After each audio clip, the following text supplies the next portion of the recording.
La partie d'aujourd'hui va s'intéresser aux champs scalaires et aux champs de vecteurs. Deux grandeurs, deux notions très importantes en sciences physiques. Et je commence par un, le champ scalaire.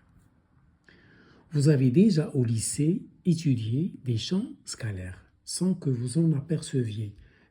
Qu'est-ce que c'est qu'un champ scalaire? Un champ scalaire, c'est une fonction à une variable ou à plusieurs variables. Vous avez déjà étudié en maths f de x. C'est un champ scalaire en général.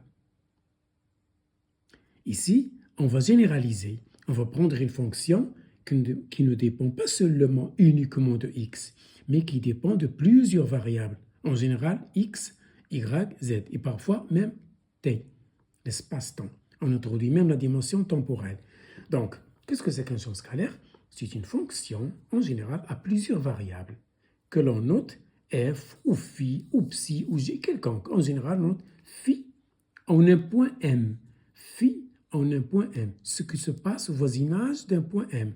Le phénomène physique qui se produit dans l'entourage de m. C'est ça la signification physique. Ou bien on note phi et je remplace m par ses coordonnées. Ses coordonnées x, y, z. Voilà un champ scalaire simplifié. Exemple, soit le champ scalaire phi de x, y, z égale ceci. X carré plus y carré plus y. Ça vous rappelle l'équation d'une sphère. Si je mets égal une constante. La constante, c'est R au carré. Donc, voilà un autre exemple, un autre champ scalaire. Phi de x, y, z égale ceci. 2x moins 3xz. Même si je n'ai pas de y, j'écris c'est une fonction de x, y, je sais que y est absent. Ensuite, voilà un troisième exemple. Donc, voilà un exemple de champ scalaire. En physique, je vous donne des exemples de champs scalaires. Le potentiel électrostatique créé par une charge Q dans son voisinage est noté V en M, ou bien V en fonction de x, y, z. V en M ou bien V de x, y, z. C'est le potentiel créé par une charge Q en un point M, x, y, z. Donc, Q, la charge Q, crée en M une perturbation que l'on note V. C'est le potentiel électrostatique. C'est une fonction scalaire. C'est un champ scalaire. Voilà un exemple. Donc, comme champ scalaire, le potentiel électrostatique créé par une charge Q ou bien une distribution de charge continue ou discontinue. Vous allez étudier ça en physique, en détail, dans les prochaines semaines. Et voilà le potentiel V en un point M, ou bien V de x, y, z, égale 1 sur 4pi epsilon 0. C'est K, si vous avez noté au lycée K, c'est 9 10 puissance 9. C'est la constance K qui vaut 9 10 puissance 9. En général, c'est 1 sur 4pi epsilon 0. Epsilon 0, c'est la permittivité électrique du vide. Fois Q sur R.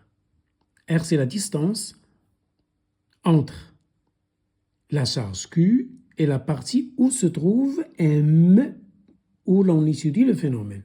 C'est la distance OM. Q se trouve en haut et M, c'est là où se passe le phénomène.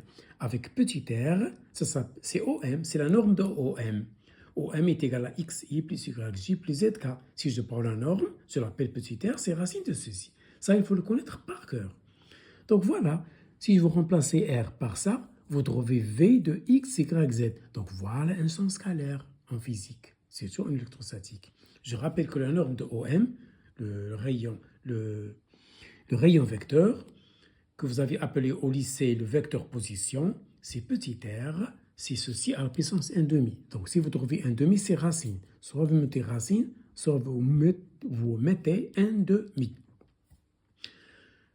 D'autres exemples de champs scalaires, la norme d'une vitesse, la norme de l'accélération, la norme du champ électrostatique ou bien électrique, etc. Ce sont des champs scalaires que vous avez manipulés prochainement. Ça y est, voilà le champ scalaire. Le champ de pesanteur G, c'est un champ scalaire aussi, etc., etc. Ça y est, et je passe maintenant au deuxième type de champ. C'est le champ de vecteurs. C'est un vecteur V en un point M. Tout à l'heure, c'était un scalaire, une fonction. Là, c'est une fonction, mais vectorielle. Donc, V de M ou bien V de X, Y, Z. Exemple, voilà ce vecteur. Dans la base I, J, K. Voilà un deuxième vecteur U. Ça, c'est en maths, ça, c'est général, c'est un peu abstrait. Voilà deux champs de vecteurs en général. Ça y est?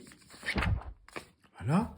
En physique, le vecteur position, bien le rayon vecteur, c'est un champ de vecteurs. Le vecteur vitesse, qui est la dérivée de ça. La dérivée de x par rapport au temps, c'est x point. La dérivée de y, c'est y point. La dérivée de z, c'est z point. Je note x point ou bien d de x sur d de t. C'est la dérivée. Donc la dérivée de OM, ça c'est un champ de vecteurs. Ça c'est un champ de vecteurs. Si je dérive V, ou bien si je dérive OM deux fois, ou bien je dérive V une fois, dérivée seconde.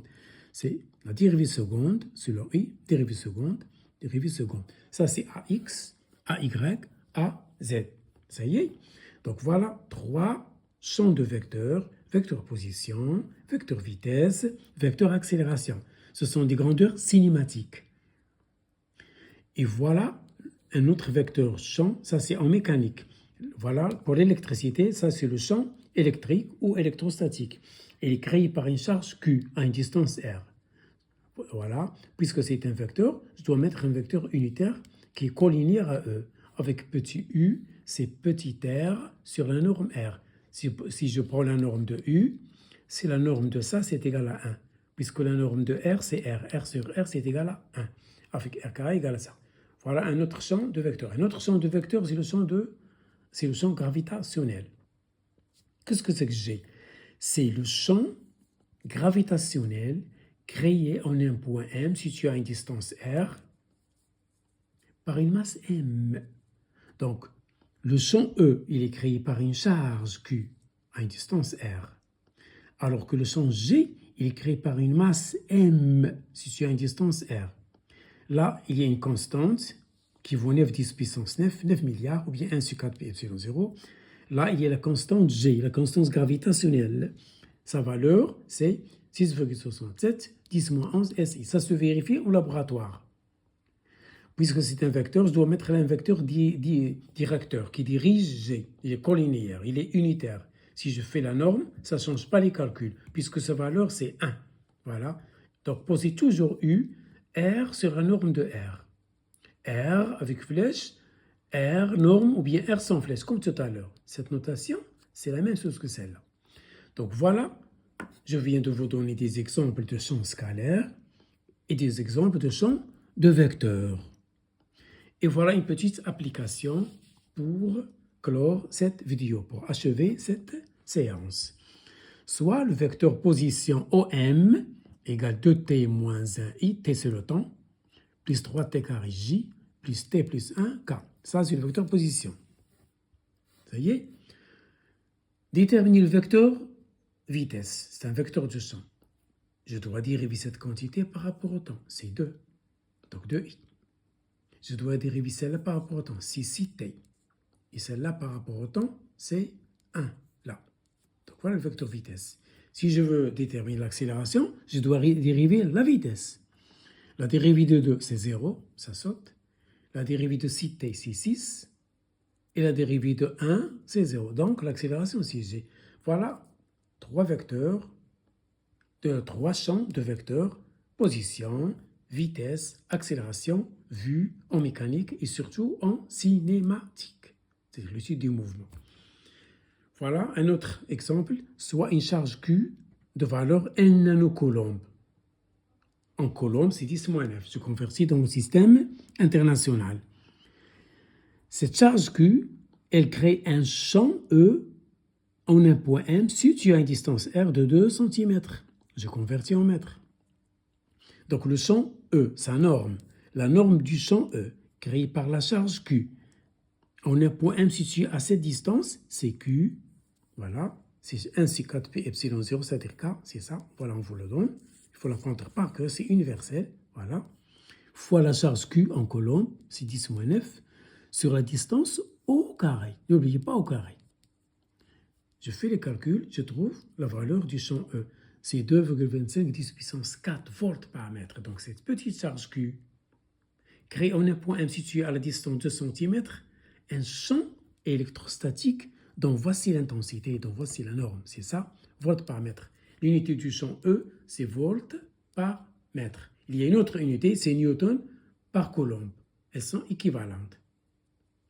Un autre exemple dans l'application, au niveau du sol, le petit r, c'est égal à grand R. C'est 6400 km, c'est le rayon de la Terre à peu près. Je convertis au mètre. On me donne la constante G universelle, la gravitation.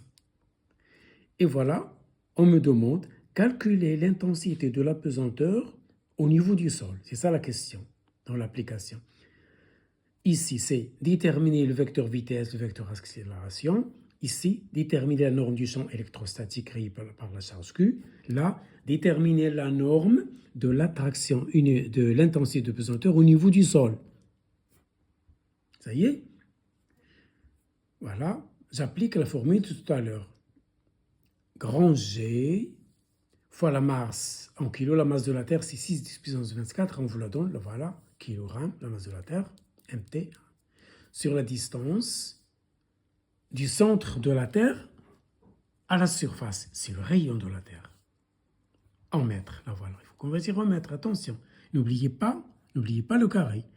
Et voilà, je trouve la valeur que vous avez déjà utilisée au collège et au lycée. C'est 9,81 mètres par seconde au carré.